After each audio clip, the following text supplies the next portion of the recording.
तो हम लोग इसी में यानी भाषा खंड में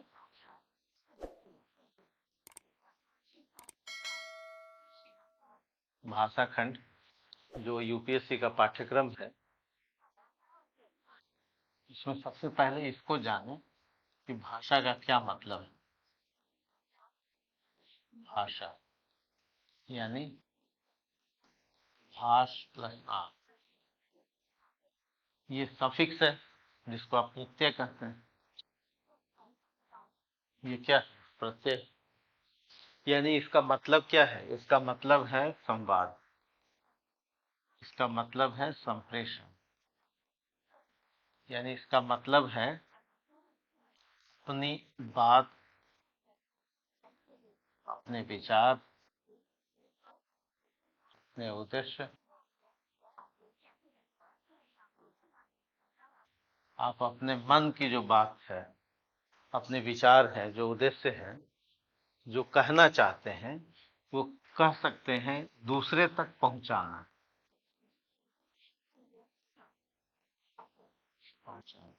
यानी संप्रेषण। तो भाषा का मतलब क्या हुआ कि अपनी बात आप दूसरों तक क्या करते हैं? पहुंचाते हैं। और ये जो पहुंचाने का माध्यम है, इसको मीडियम ऑफ कम्युनिकेशन कहते हैं, वही क्या? भाषा है। अब ये भाषा मौखिक भी हो सकती है और लिखित भी हो सकती है। अपनी बात आप कई तरह से पहुंचा सकते हैं। मौखिक भी हो सकती है, सांकेतिक भी हो सकती है, लिखित भी हो सकती है।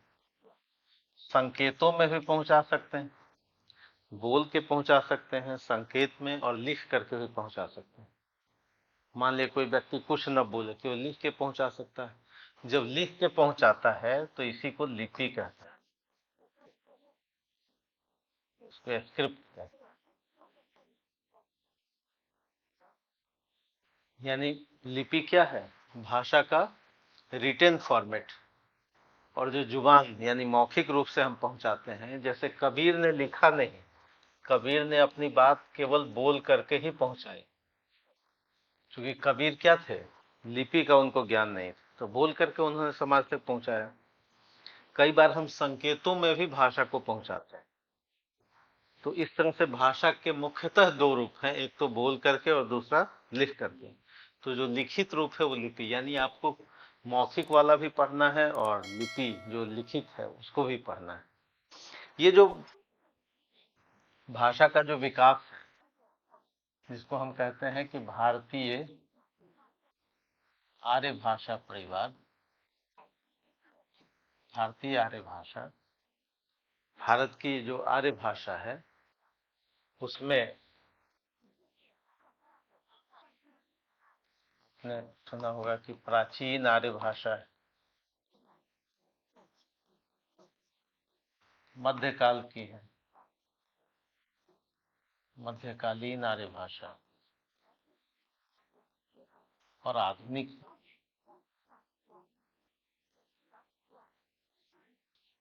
प्राचीन आर्य भाषा का मतलब है संस्कृत। प्राचीन आर्य भाषा का क्या मतलब है? संस्कृत। और संस्कृत का जो समय है 2000 बीसी से 500 बीसी। प्राचीन आर्य भाषा का हम लोग समय क्या रखते हैं? 2000 बीसी से 500 बीसी। और मध्यकालीन आर्य भाषा का समय रखते हैं 500 बीसी से 1000 ईस्वी, लगभग, अप्रोक्स, लगभग। और आधुनिक आर्य भाषा का समय है 1000 ईस्वी से लेकर के आज तक।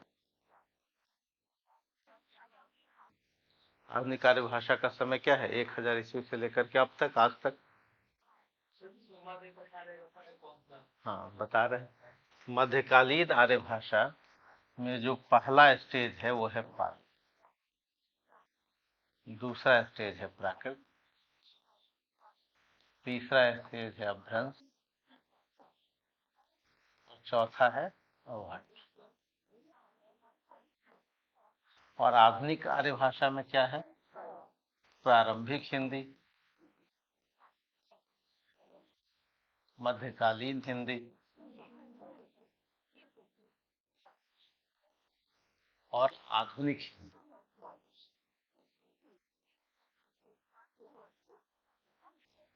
तो आपका पाठ्यक्रम कहाँ से शुरू होता है? यहाँ से शुरू होता है, मध्यकालीन आर्य भाषा। ये आपको पढ़ना नहीं है, संस्कृत ऑप्शनल होता तो ये पढ़ना होता। मध्यकालीन आर्य भाषा में ये भी दोनों नहीं पढ़ना है। पाली को आप प्रथम प्राकृत कर, पाली को हम क्या कर सकते हैं, प्राकृत का पहला फेज कर सकते। महात्मा बुद्ध ने इस भाषा में अपने विचार व्यक्त किए। तो पाली है, प्राकृत है, अपभ्रंश है और अवहट। पाली का समय क्या है? 500। पाली प्राकृत का समय है 500 बीसी से लेकर के 500 ईस्वी। पाली प्राकृत का समय है 500 बीसी से 500 ईस्वी। आपका जो कोर्स शुरू होता है, यूपीएससी का कोर्स यहां से शुरू होता है, अपभ्रंश। आपने देखा है कि भाषा खंड का पहला टॉपिक क्या है? अपभ्रंश, अवहट और प्रारंभिक हिंदी, ये वाला है भाषा खंड का जो पहला टॉपिक है। ये फर्स्ट टॉपिक जहां से आपको पढ़ना है, पहला टॉपिक अपभ्रंश, अवहट और प्रारंभिक हिंदी, यहां से पढ़ना है। अपभ्रंश का समय क्या है? 500 ईस्वी से लेकर के 900 ईस्वी, लगभग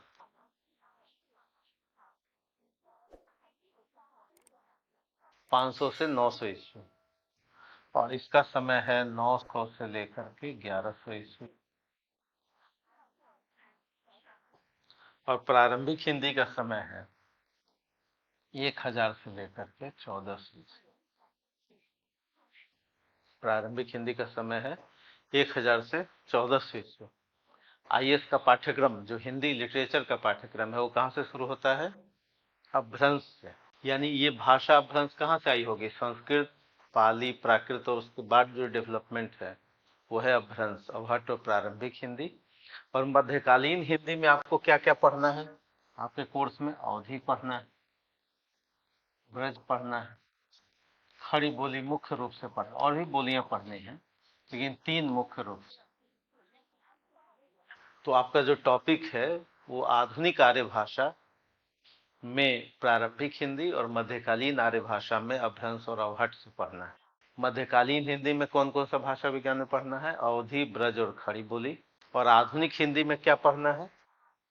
राष्ट्रभाषा, राजभाषा और मानकीकरण, लिपि का और भाषा का, लिपि और भाषा का मानकीकरण। तो ये आपका पाठ्यक्रम है। तो हम लोग एक एक करके इस पाठ्यक्रम को पढ़ेंगे। यानी आज आपने क्या पढ़ा? आज आपने पढ़ा कि भाषा खंड का सिलेबस क्या है, पाठ्यक्रम क्या है, जो 10 टॉपिक है भाषा खंड में, उस 10 टॉपिक में क्या क्या सवाल पूछे गए, और उन सवालों के मद्देनजर, उस सवालों को देखते हुए सिविल सेवा 2024 के लिए, सिविल सेवा 2025 के लिए हम कैसे तैयारी करें। यानी सिविल सेवा 2023 के भाषा खंड के प्रश्नों को देखा आपने, और फिर ये जानने की कोशिश की, यानी भाषा खंड के प्रश्न को देखा और ये जानने की कोशिश की कि हमारा पाठ्यक्रम कहाँ से शुरू होता है? अपभ्रंश से शुरू होता है, यानी मध्यकालीन आर्य भाषा की ये पहली अवस्था है, ये दूसरी अवस्था है, ये तीसरी अवस्था है और ये चौथी अवस्था। मध्यकालीन आर्य भाषा का जो स्टेज है, पहला स्टेज क्या है? पाली, दूसरा प्राकृत, तीसरा अपभ्रंश और चौथा अवहट। तो आपको मध्यकालीन, अगर आपसे कोई पूछे कि अपभ्रंश क्या है, तो आप कहेंगे कि मध्यकालीन आर्य भाषा की तृतीय अवस्था है, थर्ड स्टेज है। और अवहट क्या है? मध्यकालीन आर्य भाषा की चौथी अवस्था है।